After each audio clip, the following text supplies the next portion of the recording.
And welcome to another SonicLAB. Today we're looking at the brand new Dreadbox Nymphes, which is how I'm going to pronounce it. Another cracking little synth from the people over at Dreadbox, the Greek company. I have a feeling they might be moving to Berlin. Who knows? Everybody's moving to Berlin. And this is it. This is a 6-voice analog synthesizer with 1 oscillator per voice. 4-pole resonant filter, couple of envelopes, couple of LFOs, and it's very Juno-like. Let's not get too carried away though. 6 voices. It's got analog VCOs instead of DCOs, and there is quite a difference, and there's a great video by a chap called Jorb on YouTube who sort of shows the differences.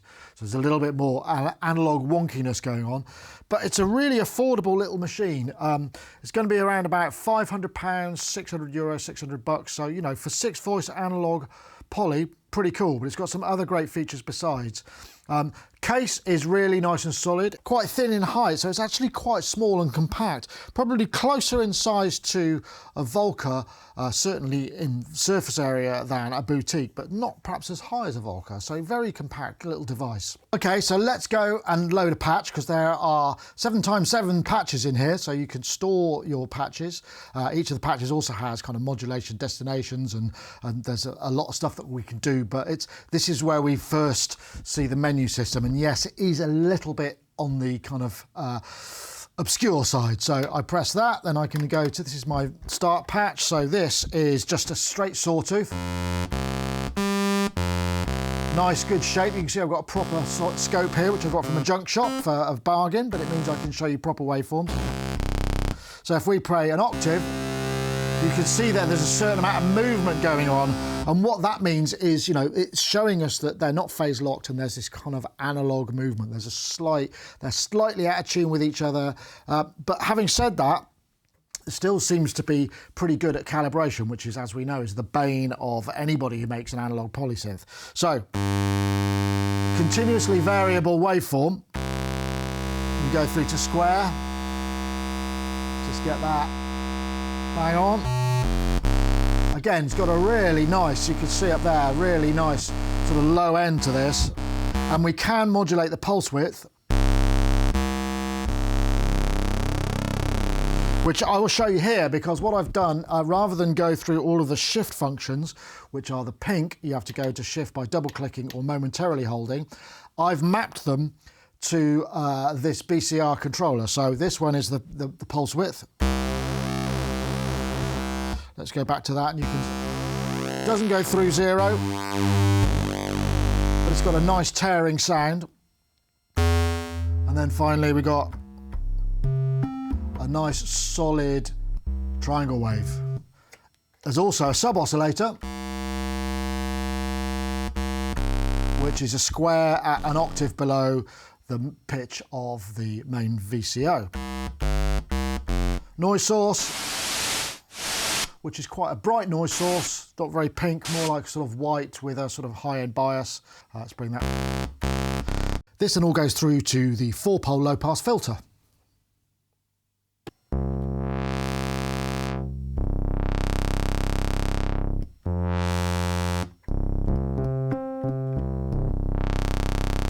It's got a nice black to it. It's actually very roller diff. We've got about 25% resonant.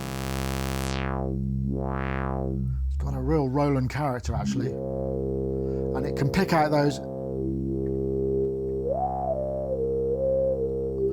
real sort of Juno harmonics, which is something I remember from my Juno 106, which I've got here, but it's very poorly. I'm not going to play it because some of the voices are knackered, and it's just going to be embarrassing. I really do need to get it fixed. But again, this isn't really about how Juno this is. It's about this synth. It is possible to play the filter. Let's take the resonance right up. We'll do shift. We'll get the tracking right up. Don't forget to come out of there.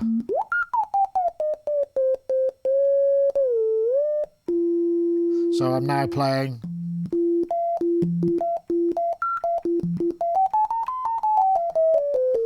Probably 2 or 3 octaves there, which is actually pretty good for an analog, possibly more. It's actually quite simple to recalibrate. I won't do it now, but if you press save and menu for 3 seconds, the whole unit will go into an audible calibration routine, but it will calibrate the oscillators and all the filters. So if you need to change it for an operating environment, that's how you do it. We can modulate all of these parameters, by the way. All of these are modulatable via this menu matrix here, so that's something that's well worth mentioning. We've got a lot more potential. The other sort of superpower of this is really down to the voice modes, and I'll do this via the shift menu. So if we go into 1, we're in, and I hit menu, then I hit menu again. I can go into unison and I can detune.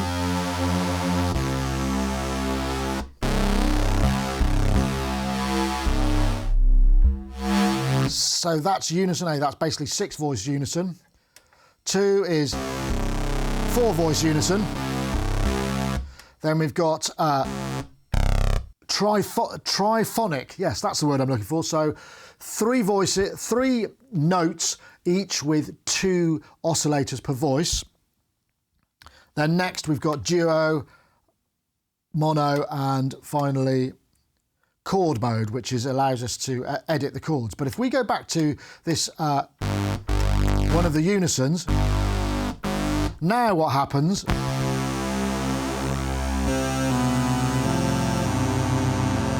I go to shift, I'm using the top note, I was using the MIDI controller.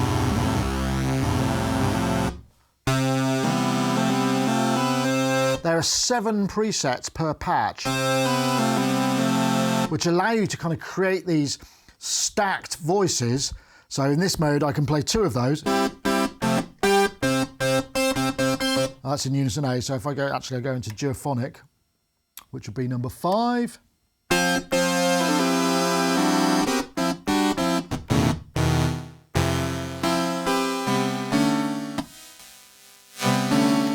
A little shift gotcha there because I thought I was doing the high pass, but I was actually doing the low pass rather than I was doing the high pass. Did I mention there was a high pass filter? Continuously variable high pass filter. Well, I did mention it now. And I can detune these and add glide. So, you know, it's quite possible to create these kind of big stacks. So I can have 3 voices, each with 2 oscillators a voice, tuned to intervals via the chord memory, which again is another modulatable parameter. And that's the sort of superpower, because we suddenly kind of got, oh, there's some really interesting thing. It sort of makes up for the fact that there's only 1 oscillator per voice. That's actually pretty cool. Now, to access chord programming mode, I'm going to have to refer to this card. So we press menu once, go to 1, menu twice, go to 7, menu again, and then that's our first chord. So now I would, let's go.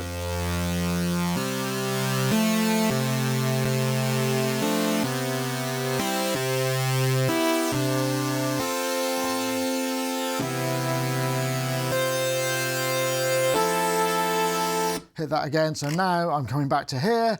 It's a little bit complicated. Here we go. So I'm going back into poly mode, going to unison mode, again, going to unison mode. Now, my chord mode in shift.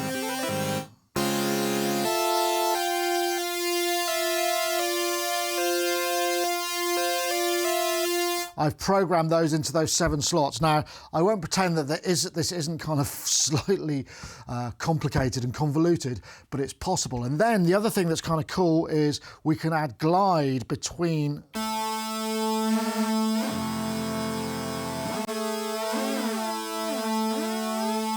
using a glide between those intervals. So by modulating this parameter, we can create sequences of intervals between oscillators.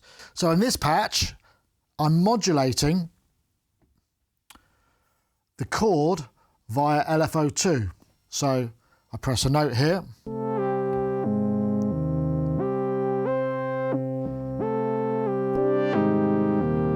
And you have got this sequence of it running through between them. Now, I'm also going to bring in the reverb here, because the reverb is something we need to mention as well. So the reverb is, if I just bring the level up, it's quite basic. It's got damping, it's quite sort of grungy and springy, but we bring that up, it starts to bring...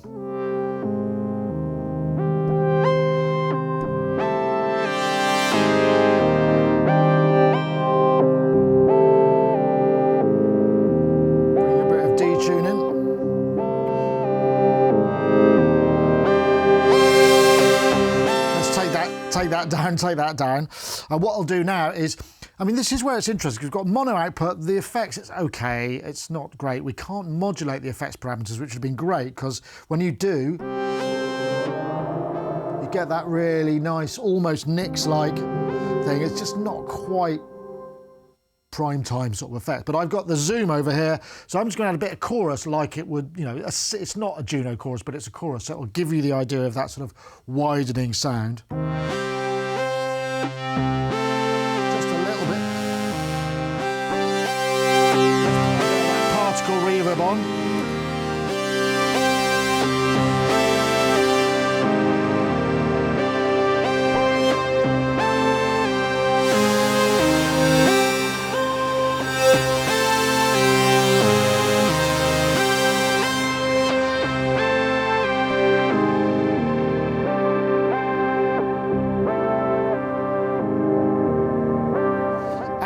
There we go, we're off into sort of Juno Plus territory, but it does require a bit of external effects. Okay, so let's get into modulations, because this is one area that really is very different to the Juno, because the Juno doesn't have nearly as many. So how do we do this? Let's go to this shot here. Modulations are all set via this menu, apart from the pitch LFO and the filter LFO. They automatically go to LFO1. LFO2 is slightly different. So for instance, I've got this little, let's just press this little sequence here. What I'm going to do is I'm just going to go into shift mode, number 2, now that means LFO, and now I want to modulate this parameter.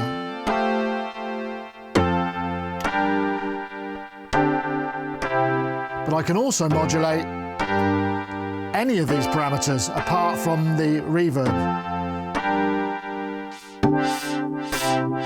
Don't need to do that really, because that's on the first one, so that's all cool.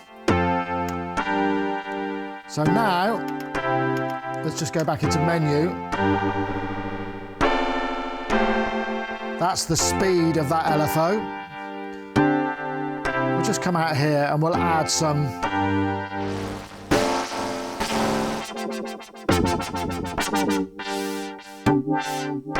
filter LFO.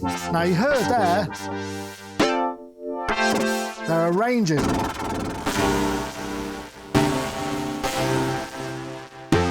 I'm using again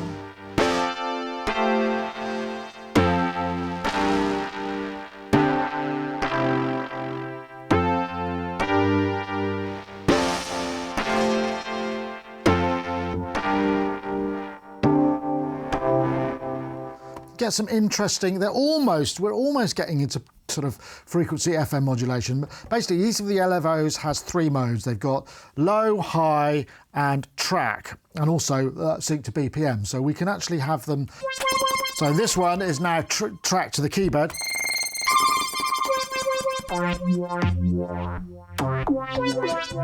You also notice that LFO1 is polyphonic, LFO2 is monophonic. Now, there are limitations. It only seems that you can modulate positive amounts because they're all done via the fader. There's no negative amounts, but there is certain limitations, and we can't get through to these parameters. And I think perhaps the only reason we can't get through to the reverb is because we'd have to shift modes and we'd be out of the LFO mode, which is a little bit disappointing, because I'd love to have...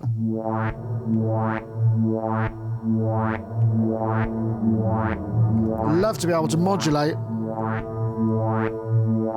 some of these reverb parameters, but I can't. Same goes for other modulation destinations. We can have the mod wheel, we can do the same. So if we go into mod wheel, menu, that would be 4. So I would then, let's do the filter. So that means now the mod wheel also modulates these other parameters, and we can pile up as many as we like. I don't think there's any limitation as to how many we can have, and we can do the same with velocity and aftertouch as well. So we can route all of these parameters sort of in this kind of infinite matrix, but only from these destinations.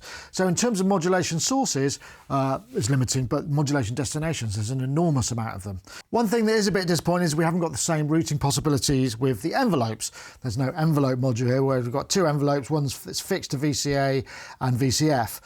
It would be nice if we had the ability to map some of these parameters, maybe speed of the LFOs to some of these ADSRs. It would just add a little bit more. And I suppose because this is a firmware-based thing, it's possible that might come along, but it's going to be pretty challenging to figure out how to do this. It's also already quite hard to know where you are in this in terms of programming. Right, I'm just going to play through a few little presets, give you some flavours of maybe some of the sounds, because not only is it good for poly stuff, but it's also good for some sort of quite chunky unison bass and whatnot. So let's get some of that going on.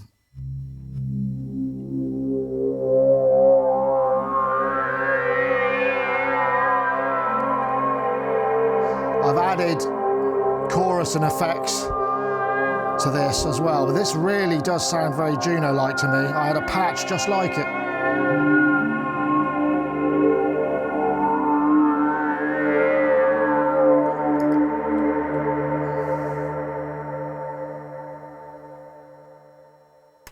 This one has no effects on.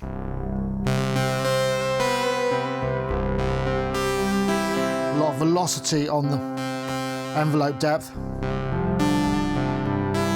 Let's put that chorus on.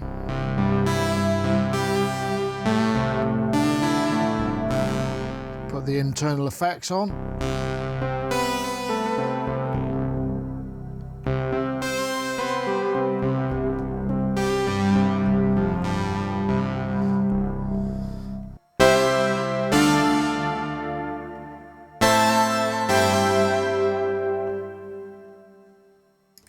Is that kind of classic Hoover. Unison 6.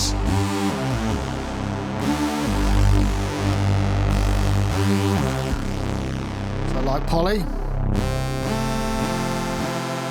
Yeah, that unison is astonishing.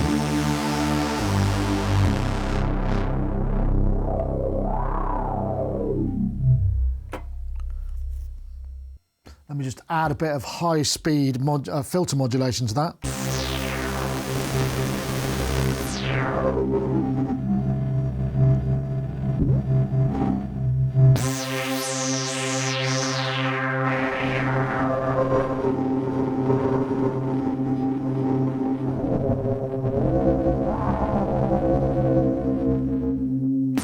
Nice.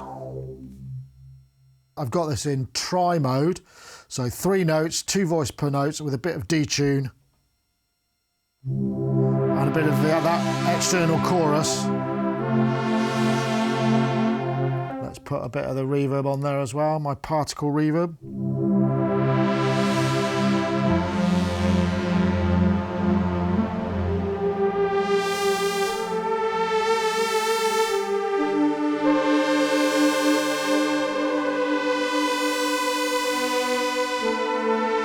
Sub. Yeah, it's got that Blade Runner thing going on nicely.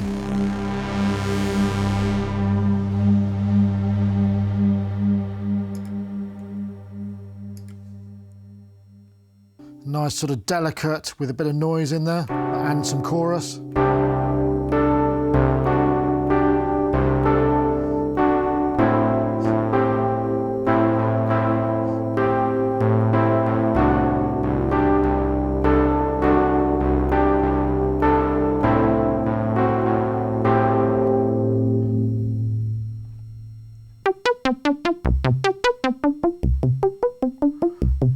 Nice bit of arpeggiator filter.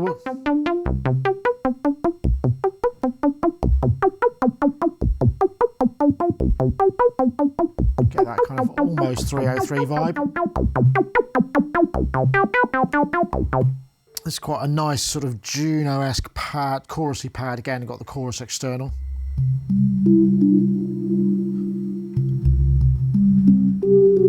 That's the internal reverb on this.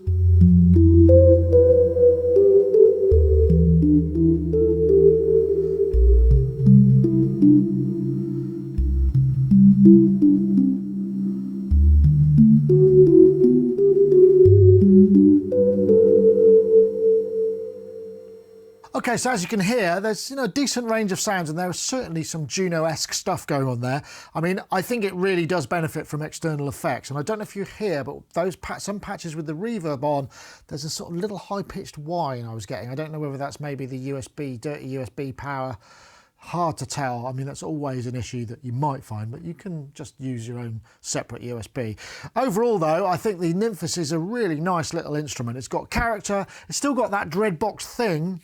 Yes, there are compromises made in terms of functionality and UI, but at the core of it, we have got a 6-voice analog polysynth with those different voice modes, which really does open up the possibilities. And the fact that we've also got a couple of LFOs, which do go pretty high into the rates. Yes, it'd be nice to have a bit more envelope routing and, a couple of other bits and bobs. Reverb would be nice if it was nicer, and yes, if it was stereo. But all of these things are going to add to the price. And of course, firmware, it's going to be updatable. There will probably be things. Patch saving and patch sharing is going to be a big one for me. Speaking of which, we'll probably make a few samples of this and stick them on our Patreon. So if you're subscribing to our Patreon, the details are below, you'll get hold of that. But that was the Dreadbox Nymphes 6-voice analog synthesizer. Nice little machine, but yes, there are some compromises made. Anyway, that's it for this week. Thank you very much for watching. We'll see you next time.